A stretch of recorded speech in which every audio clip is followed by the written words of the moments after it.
Welcome to the Top Shelf Grumbling Podcast with Dan the Don Walls. This episode is brought to you by our sponsors, Lawn Hub for all your lawn care needs, Price Cutter, the best meat in town, Hale State, Russell Motors, go see Austin, he's got what you need, Butcher Block Restaurant, voted Best Biscuit and Best Breakfast 2025. Available wherever you get your podcasts, coming to you from the Wilder Fitness Studio. Presenting a Where You Media production, this is Top Shelf Grumbling. Thank y'all for joining us back here with the weekend recap. That was week 9. That's some crazy football, some crazy stuff happening after the games. Got some college football is drunk. I think that's where we're at this one right now. Brian Kelly out at LSU, 32-14. Jaden Daniels, all that's out the window. Heisman Trophy out the window. They never made the playoffs, but I mean. That's a little. I can see kind of why LSU let go of him. He just never was a fit there. He was bad for the culture. All these places firing these coaches, everybody's panicking. We've talked about this. I mean, I just don't understand. Yeah, I think that it just shows how big of the word fit means more than a paycheck or money or even. NIL, Absolutely. All that stuff. If you don't fit with the culture and the atmosphere and the attitude, and I saw somewhere where one of the LSU players, I think it was Jacob Hester, said we used to be known for being tough and gritty and all these things, and he's like that ain't been like that in forever. I mean that's in the late 2000s when he was there. I mean I understand why they fired Brian Kelly. That's one of the firings that I deem understandable. I could see their point. Like James Franklin and Billy Napier, I still don't understand. Oh, Billy Napier, I understand. I can understand. Well, I can understand James Franklin, Billy. But I think you let him release. Billy's. I think you let him. I don't understand what you gain there by not letting him finish the season. That's what I'm saying. I mean, I don't understand why they fired him mid-season. I don't either. I never agree with mid-season fires unless it was, absolutely 0-5 or something like that. Yeah, I understand something like that. But they're But James Franklin, I know 5-3. I know I got some pushback on this, and my God, he won 13 games last year. He won 2 playoff games. That'd be like Ole Miss. It'd be like us back in the playoff this year, and us winning 2 playoff games, and then firing Kiffin next year because he had a couple. I mean, you got all these big time blue bloods, so-called blue bloods that think they're blue bloods, some that think they are. That's definitely not, like Florida. They're panic firing all these things. They see teams like Ole Miss, Indiana, hell, even Oregon, Georgia Tech's back up there. I mean, you see all these teams in the top 5 and top 10 they're in the top 5, they're in the top 10. We're Florida. We're Penn State. We should be in the top 10. I think Woodward was looking for a reason to fire Brian Kelly, and Brian Kelly gave him one. Brian Kelly's been giving everybody reasons to do everything. Yeah. I mean, I saw a video back when he talked about, thank you for the warm Pound welcome. the table. No. This is back when he got hired. You're talking about the basketball when court video. He turned around and he said, thank you guys very much for helping me out here with these, and I didn't have all my wins yet. And I'm like, okay. I forgot about that. I forgot about that video, but have my wins I'm yet. I'm just so shocked it didn't work out. Narcissist. They were 7-0 in night games.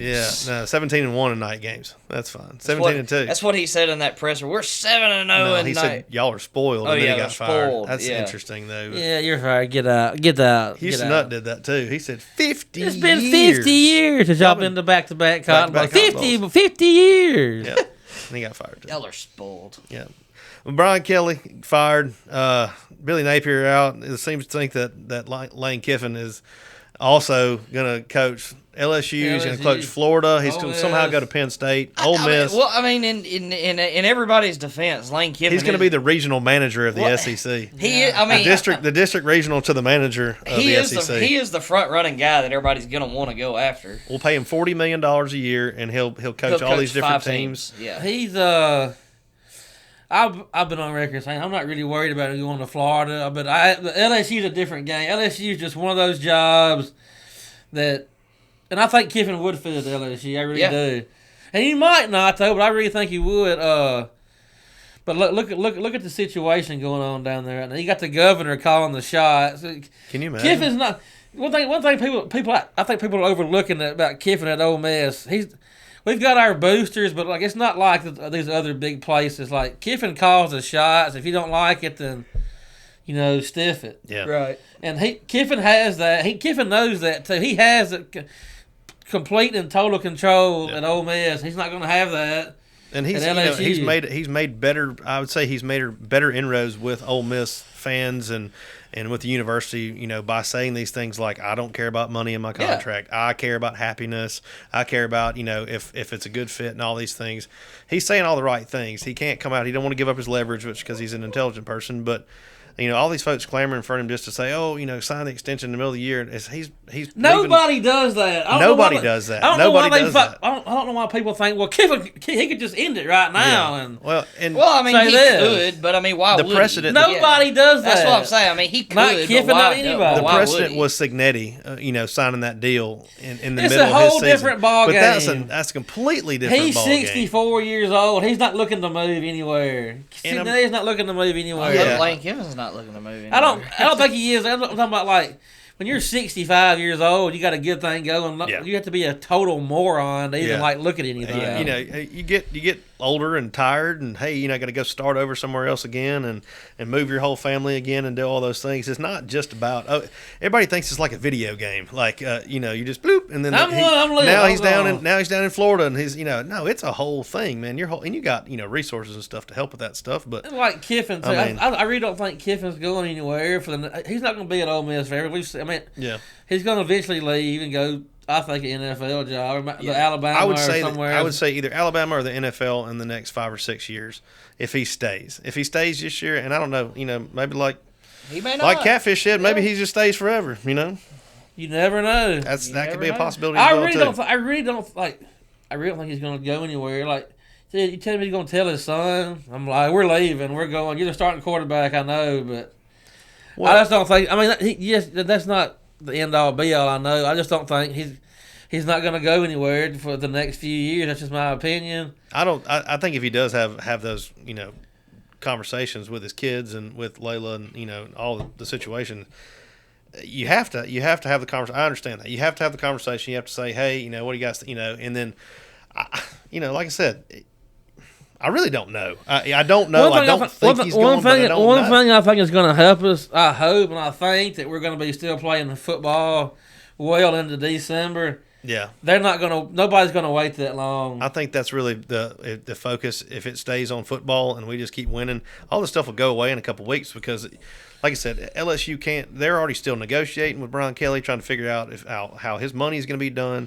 Now, Florida can do whatever they want to as well, too, but they're not going to hire Lane Kiffin next week. Yeah, nobody's hiring him next week. No, it's not going to happen. Nobody's going to hire him next week. We just had the best, probably one of the top, biggest wins we ever had in the program for the last 40 years last Saturday. I don't believe that's going to happen. So I believe, like we talked about this too. If he does, we still gonna have Keith Carter. We're still gonna have the top seven. That's the other top 7 NIL. The other side of the coin for the Ole Miss fans is you can't put every egg in the basket into Lane Kiffin. Right. He has made us a more prominent university in this NIL era, and we can't thank him enough for that. If he does leave, but he's set us. I'm not really gonna have any hard feelings on if he does. We've set ourselves up too. I mean, we got the NIL collective. Yeah. Keith Carter's a heck of a coach. I mean, you look up, we got Chris Beard. I mean, we can't get rid of Mike Benko, but we got Chris. I mean, we can, but. Chris Beard, it's not like we're not. It's not like Keith Carter's like, we got all our eggs in football, and that's it. And there's a bunch of teams that's already come after Chris Beard that we had to hold off. Chris Malloy, we got golfers, and top 5 in the country. Winner up in the national championship last year in golf. I mean, things are different. I'm telling you. People don't realize too. A lot of these talking heads on ESPN, they don't realize that we're number 7 in NIL money. There's only a few schools ahead of us. Yeah. I mean, they think, it's Ole Miss. They're not paying. Well, they're not paying what they're going to be able to pay. But we are though. I mean, it's proven we are. Have been. What I've heard people say as well too is it's not an every year thing. That's you're top 7 in NIL this year. The next year you're going to be 25, and next year you're going to be 10. And next year you're going to be. It's been pretty consistent. It's been pretty consistent. Yeah. And look, that's with anywhere though. You're not going to be top 5 every year in NIL. Some years you're going to be a little higher, a little lower. It's not. I mean, no school's exempt to that. Up and little up and down on that either. I mean, agreed. Well, if we don't think that Lane Kiffin is going to leave, who do we think are candidates for both Florida and for LSU at the moment right now? They're saying Drinkwitz is actively trying to leave and get out of Missouri To go to Florida? Well, either Or Florida or LSU. Yeah, LSU would be a 10 times better job. He'll be third or fourth or fifth on their list, though. I don't think he would be for Florida. If Florida, Not for Florida, for LSU. Florida should, different. Oh yeah, different. for LSU. Florida should go get James Franklin. James Franklin is a rep the brand guy, and Florida needs a real rep the brand. They need somebody to put life back into that program right now. And, I can see it. And James Franklin would put his life back into the program. It's like he said in his presser. He loves football. That's what he loves to do. He wants to continue doing it, and he's all in when he's there. Last time LSU came open, Lane was not a candidate for whatever reason. He was never really mentioned for the job. I don't know if that's the same people are still there this time but I don't really know. Like I said, we still got 7 games left, or 8 games, or hell, 10 games left. I hope. But well, and LSU and Florida are in two totally different positions. Billy Napier was a hire from a non-Power 5 school. LSU's not in the shambles or anything. I mean, they're in decent standing. But LSU is different. They went out and they put a bunch of money down to get Brian Kelly down there. So are they going to go a different route like a John Summerall and try to bring somebody up, not spend a bunch of money? I've heard reports. Michael Borky said that they're broke, that they don't have the money to even pay the buyout. That's why they're negotiating now because they don't have the money to do both. Well, see, that's what me and Dan Ray were out on the porch talking about before we came in here. A lot of the problem with the culture is those guys that left and came back. I mean, those guys that left and went to the league. That's where a lot of their NIL money came from, because Louisiana is not just a prominent money-filled state, and I know Mississippi's not either. But you can see the difference between Mississippi State and Ole Miss and where their NIL money comes in. Yeah, you know what I mean. I mean they rely on those players. They got a bunch of players that made a lot of money too. They to alienate them anyway, no matter what. They were talking about he wouldn't let them in the locker room. Greg Brooks Jr. didn't even go say hi to him when he's in the hospital. Yeah. Big win for Ole Miss this weekend. Pretty much, in my opinion,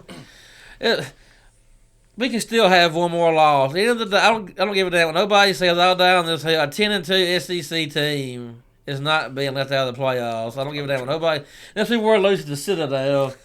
I mean, I think the Oklahoma win was a big win because it puts a notable win on your record. Yeah. I mean, after the LSU dumpster fire, I mean, I know LSU is LSU, but it really became not near as notable of a win after. I think it's bigger than Georgia too last year because of the situation that we were in. Right. We lost to Kentucky, which was one of those ones we couldn't do. We hadn't done that this year yet. We lost to Georgia this year, but that was one of the ones we had to split. We did the split. Right. I mean, we did the thing. You got the split. You got it done. You can't ask for anything else, and you played Georgia good. I mean we played Georgia great. We could have won that game. Yeah, playing Georgia that well is going to look good into the eyes of the playoff. And committee our defense, we had a couple busts, but that was it. Other than those 2 busts, we played a damn great game.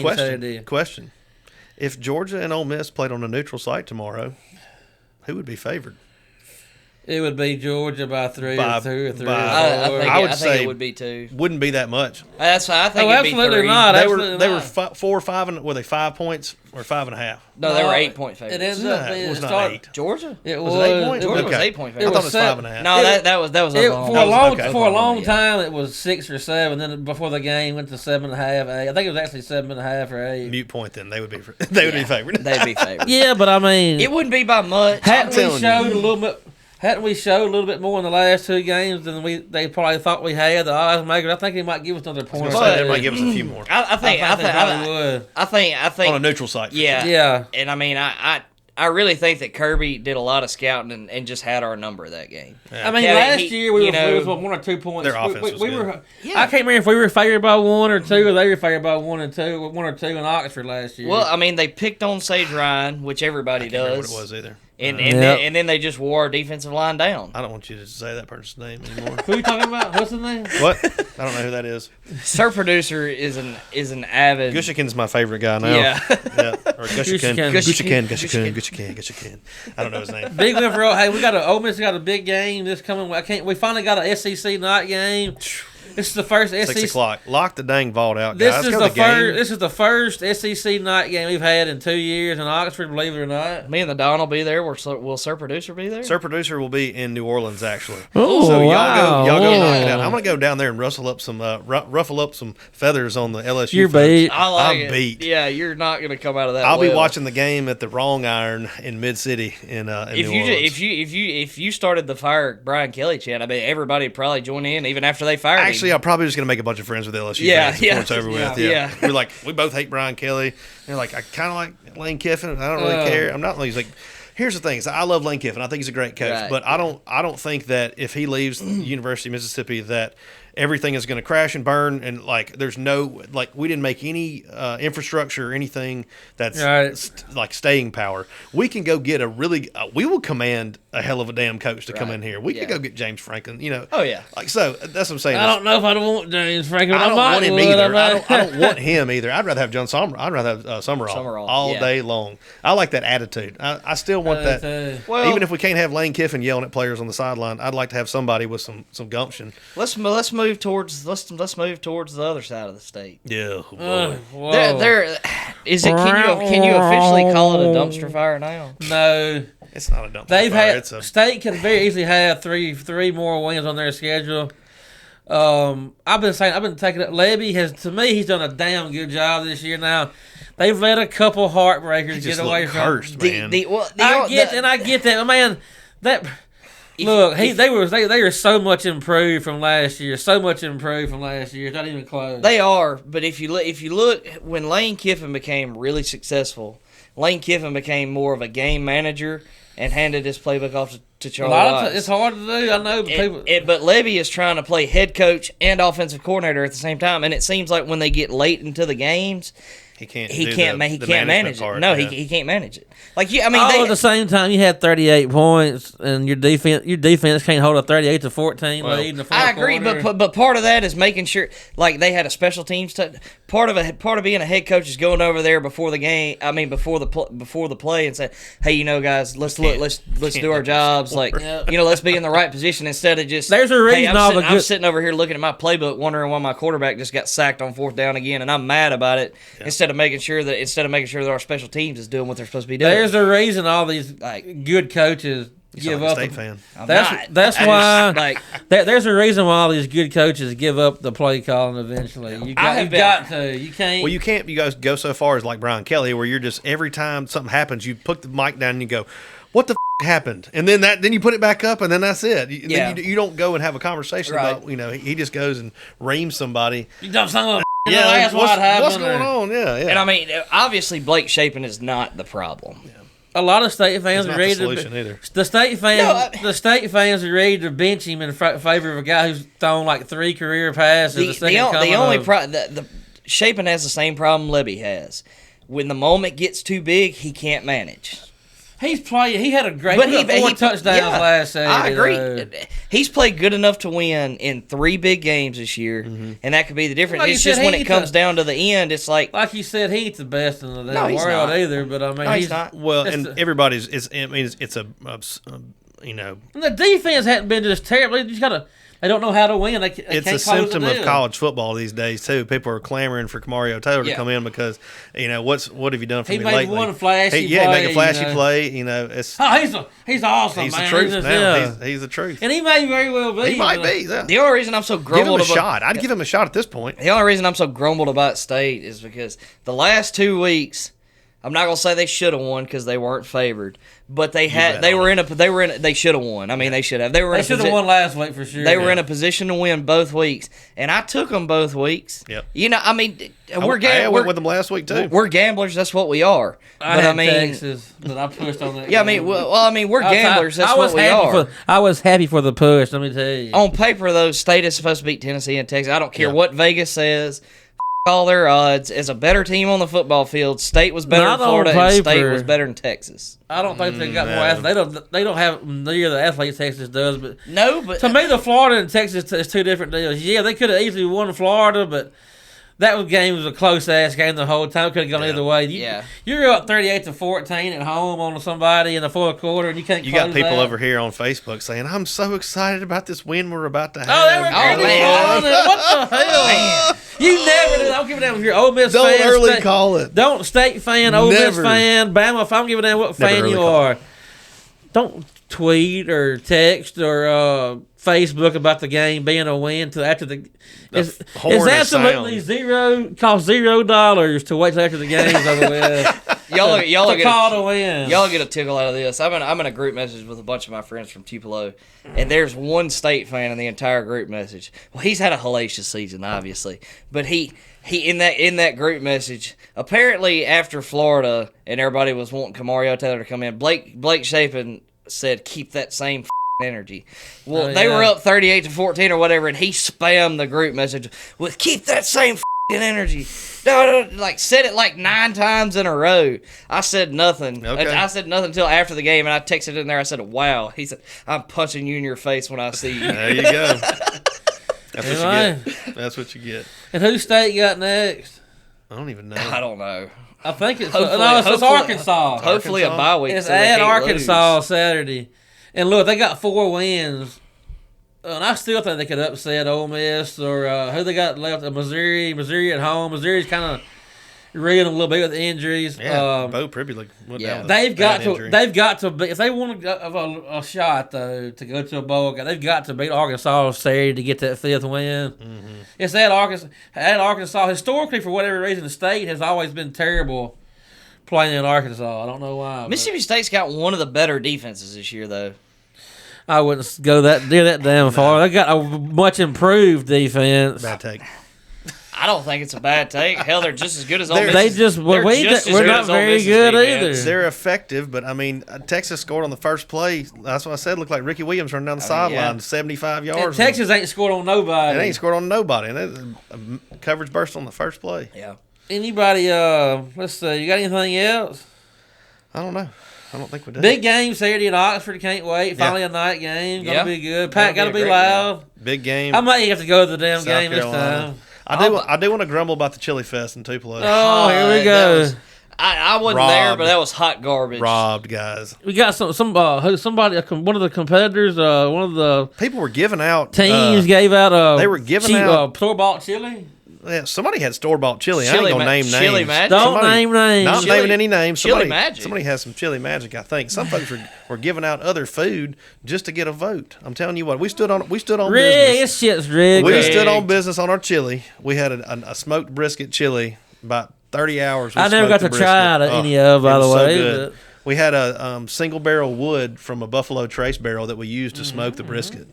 The chili was cooked for about 20 hours. It was no beans, no nothing. It was just meat and chili. Do you think that's why y'all didn't win? Because all the poor people from Mississippi are used to beans? That's probably true. They didn't quite understand. They didn't understand the no beans. I don't like no beans. I hate a lot of beans. I'd rather have no beans. I could do like a little. When somebody's getting 2 ounces of chili to try, I don't think it really matters because you could not get a bean there. You could not get all this stuff. Yeah. Get a bean here, get a bean there. You want your chili base to have the flavor. That's really what you want. So we were topping it with a little piece of brisket on top of there to give some. But anyway, better luck next year. Neither here nor there. By the way, had a good time. Some of y'all may not know, but Sir Producer is one of the best cooks in North Mississippi. Oh boy, howdy. He doesn't like to own that, but he is. What's for supper? What's for supper? Well, what's for supper will be whatever I'm having in New Orleans this weekend. Wow. Fantastic. Some bar food at 6 o'clock. We're going to try to eat somewhere fancy for afternoon on Saturday, and then go hit the bar up. You got to hit the French Quarters and get some beignets for brunch. You taking a gun with you? You better. No. The beignets and the French Quarter are fantastic. No. There's other beignets in New Orleans as well too. We're going to go to Cafe du Monde probably. But there's also some other Cafe du Monde. Cafe du Monde. I hadn't been in New Orleans. I was like 15, and I never have ate there. It's a good time. I did get to go to Bourbon Street at 15. That's pretty cool. Yeah. The food there is really. I'm ready fantastic. for good food. Live music is another thing, and just. Are y'all gonna hit the bicycle bar? I don't. Oh, the carousel bar. Yeah, the carousel bar. No. Too early to tell. Too early to tell. Listen, here are all the things that you're asking about. I've been in New Orleans probably 30 or 40 times, and so I've done all those things. Yeah. We're gonna go find all the places that nobody knows about. We got a little insider information from our then you're gonna relay? from our host. Yeah. You gonna relay? Oh, absolutely. We got insider information coming from our host, so we'll Beautiful. we'll let y'all know where it's at. Bourbon Street? I may go live. Give me the login to the Top Shelf Grumbling Facebook page. I got some. I had to follow another police report today. No. I got to go follow another one. AT&T count your days. I'm being serious. Them son of a guns. It'll be a month. It'll be a 4 weeks. This coming Thursday. It seems like it's been longer than that. It seems like it's been a long time. It seems like it's been like. But I understand. I keep like I'm getting pumped. They're like, well, within 24 or 48 hours, we'll have this resolved. I swear to God, they have told me that for 20 times. All right, guys. Thank y'all for hanging out with us here. Y'all like and subscribe on the YouTube channel. Absolutely. Rate and review if you're on Spotify or Apple Podcasts, anything like that. We appreciate y'all listening. Leave us a comment. We like to mess around and have a good time. Absolutely. All right, Hotty toddy, go to hell, South Carolina.